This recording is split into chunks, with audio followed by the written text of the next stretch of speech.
کیونکہ آغا صاحب تشریف لا چکے ہیں، ان کے درمیان اور آپ کے درمیان زیادہ دیر مزاحم نہیں ہونا چاہتا، لیکن الامر فوق الادب کے تحت حکم جو ہوتا ہے ادب سے بلند ہوتا ہے، اس لیے حکم دیا گیا تاکہ آغا صاحب کے لیے بھی ضمیمہ سازگار ہو جائے، ماحول بن جائے، کچھ دوست احباب مزید اکٹھے ہو جائیں۔ مجھے حکم دیا گیا کہ کچھ 2 سے 3 روایات آپ نے مومنین کے سامنے تلاوت کرنی ہیں۔ میرا خیال یہ ہے کہ یہ میرے لیے شرف ہے کہ مجھے حکم دیا گیا میں اپنی ڈیوٹی شروع کروں، بآواز بلند صلوات پڑھیں۔ اعوذ باللہ من الشیطان الرجیم، بسم اللہ الرحمن الرحیم، صلوات۔ الحمد للہ رب العالمین، بار الخلائق اجمعین، ثم الصلاة والسلام علی من کان نبیا آدم بین الماء والطین، صلوات، وآلہ الطیبین الطاہرین المعصومین، اذهب اللہ عنہم الرجس وطہرہم تطہیرا۔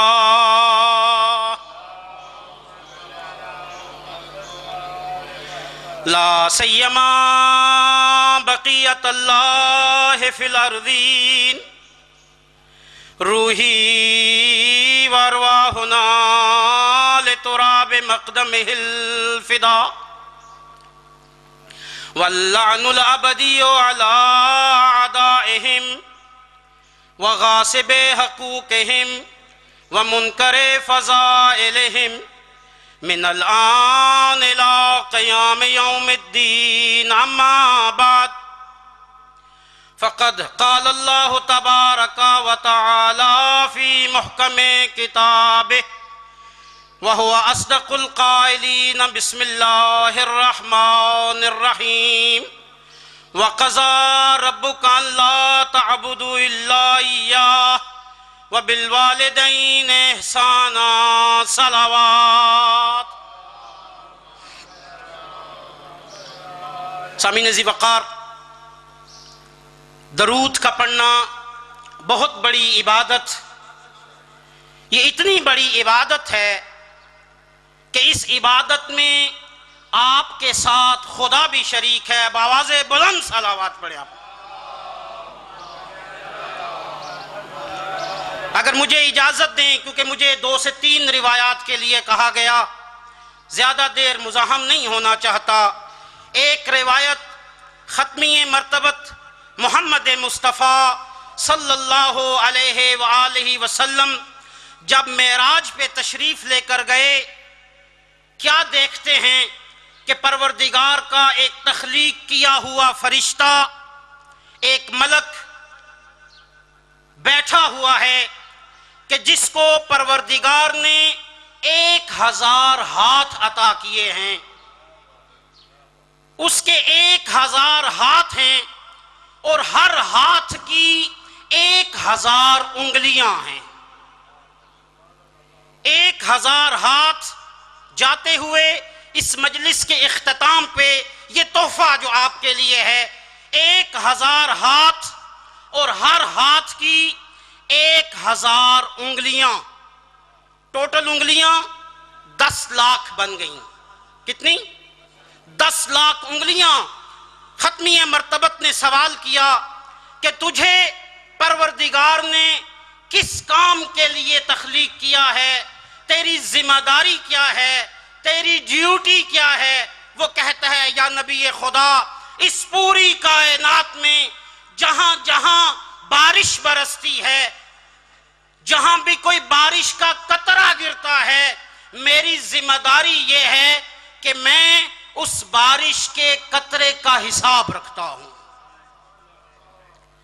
بارش کے قطرے کا شمار کرتا ہوں۔ ایک اور روایت میں استاد بزرگوار کہہ رہے تھے کہ جب بھی کوئی بارش برستی ہے، ہر بارش کے قطرے کے ساتھ پروردگار ایک فرشتے کو تخلیق کرتا ہے اور اسے کہتا ہے کہ اس قطرے کی ذمہ داری فلاں جگہ پہ گرنا ہے۔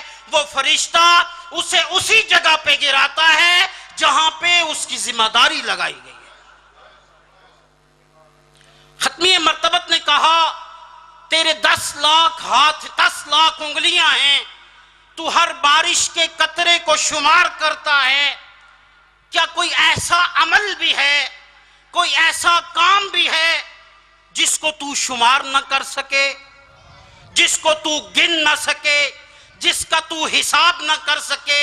وہ فرشتہ کہتا ہے اے نبی خدا، اس دنیا میں جب بھی کوئی شخص محمد و آل محمد پر درود بھیجتا ہے، پروردگار عالم ایک دفعہ درود بھیجنے والے کو اتنا ثواب عطا کرتا ہے کہ میں 10 لاکھ انگلیاں ہونے کے باوجود اس ثواب کو شمار نہیں کر سکتا۔ بآواز بلند صلوات پڑھیں محمد والے۔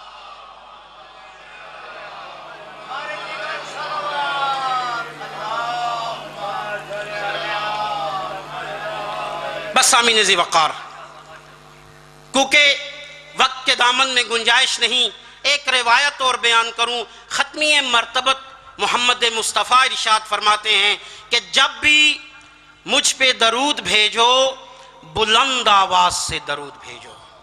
میں کہوں گا یا رسول اللہ، صلوات اتنی بڑی عبادت ہے، اتنی بڑی عبادت ہے کہ کوئی دھیمے لہجے میں بھی، دھیمی آواز میں بھی صلوات بھیجے اس کو ثواب ملتا ہے، اونچی آواز میں بھی صلوات پڑھے تو اس کو ثواب ملتا ہے۔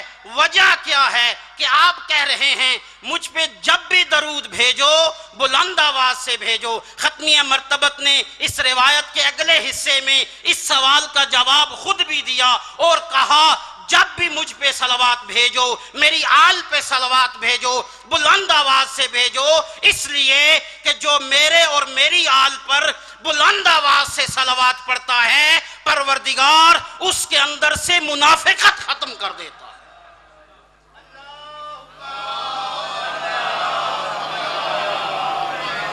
بس سامعین ذی وقار، وَقَضَىٰ رَبُّكَ أَلَّا تَعْبُدُوا إِلَّا إِيَّاهُ۔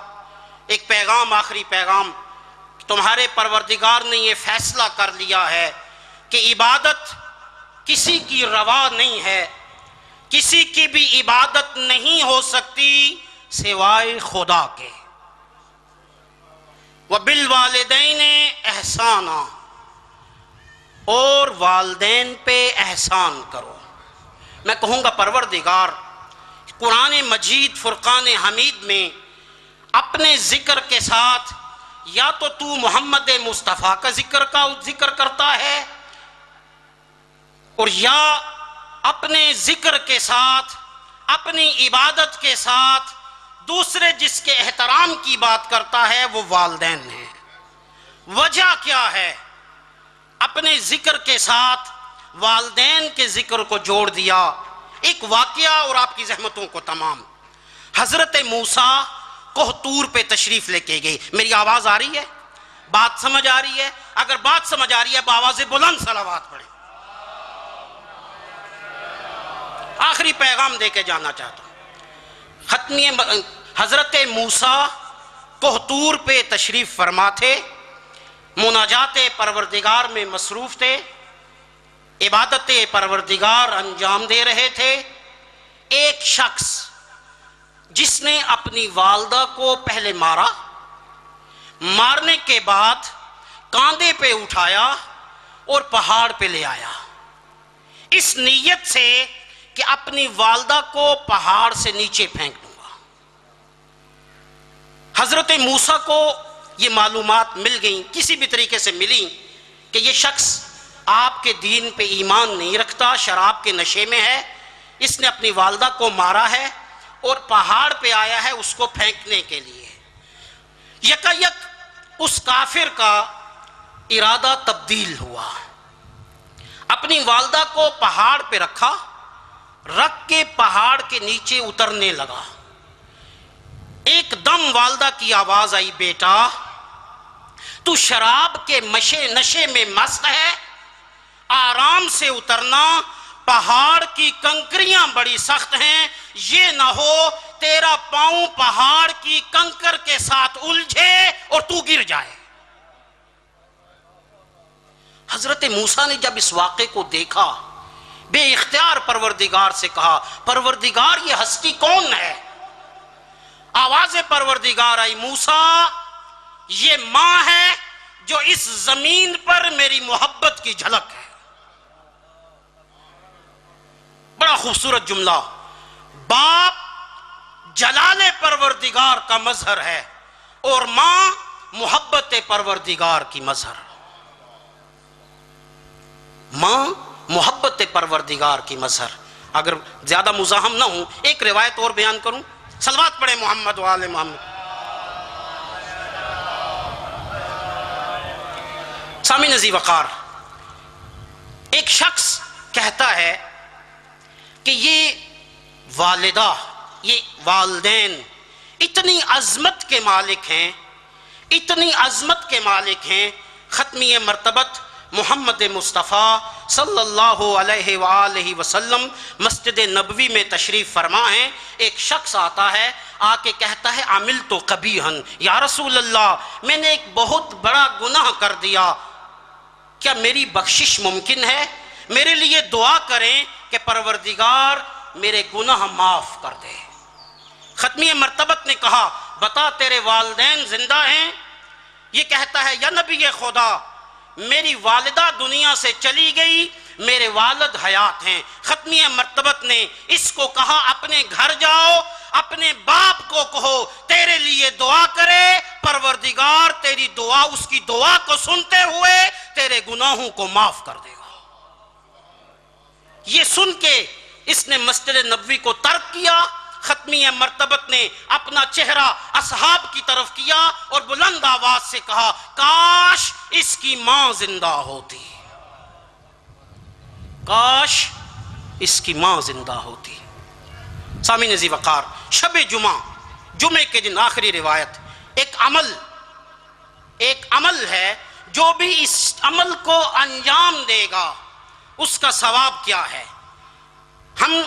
ہمارا ایمان ہے، روایات موجود ہیں، ہر شب جمعہ فرشتے قبر حسین کا طواف کرتے ہیں۔ انبیاء پروردگار سے دست سوال دراز کرتے ہیں کہ پروردگارا ہمیں اجازت دے، ہم جائیں کربلا اور حسین کی قبر کا طواف کریں۔ کیوں نہ، میں کہوں گا کیوں نہ کہیں انبیاء، حسین وارث انبیاء ہے، حسین وارث آدم ہے، حسین وارث عیسیٰ ہے، حسین وارث موسیٰ ہے۔ 61 ہجری اگر حسین ابن علی قیام نہ کرتے، خدا کا دین ختم ہو جاتا۔ حسین نے 61 ہجری کربلا میں اپنا سب کچھ قربان کر دیا، اسلام کو بقا دے دی۔ آج اگر مساجد میں آذان ہو رہی ہیں، آج اگر لا الہ الا اللہ کی آوازیں آ رہی ہیں، آج اگر محمد الرسول اللہ کی آوازیں آ رہی ہیں، آج اگر علی ولی اللہ کی آوازیں آ رہی ہیں، آج اگر مساجد میں قرآن کی تلاوت کی آواز آ رہی ہے، تو یہ حسین کا صدقہ ہے، حسین کا صدقہ ہے۔ اسی لیے بس یہ روایت بیان کر رہا ہوں، اگر جمعہ والے دن کوئی شخص قبرستان تشریف لے جائے اور جا کے اپنے والدین کے لیے سورہ یاسین کی تلاوت کرے، سورہ یاسین کی تلاوت کرے، پروردگار عالم 2 ثواب اسے عطا کرتا ہے۔ پہلا ثواب یہ ہے کہ ہر لفظ کے عوض، ہر لفظ کے بدلے میں اس پڑھنے والے کے گناہ معاف ہو جاتے ہیں۔ مرحوم کو تو چھوڑ دیں، پڑھنے والے کے گناہ معاف ہو جاتے ہیں۔ اور دوسرا ثواب یہ ہے کہ جو شخص جمعے والے دن قبرستان میں جا کے اپنے مرحومین کے لیے، اپنے ماں باپ کے لیے سورہ یاسین کی تلاوت کرے گا، جب یہ پڑھنے والا اس منو مٹی کے نیچے خود جائے گا، پروردگار عالم اس کی قبر کو مزائر ملائکہ قرار دے دے گا۔ ملائکہ اس کی قبر کا طواف کریں گے۔ صلوات پڑھیں محمد و آل محمد۔ یہی وجہ ہے کہ امام زین العابدین اپنی والدہ کے ساتھ کھانا تناول نہیں کرتے تھے۔ کسی نے پوچھا مولا آپ کیوں والدہ کے ساتھ بیٹھ کے کھانا تناول نہیں کرتے؟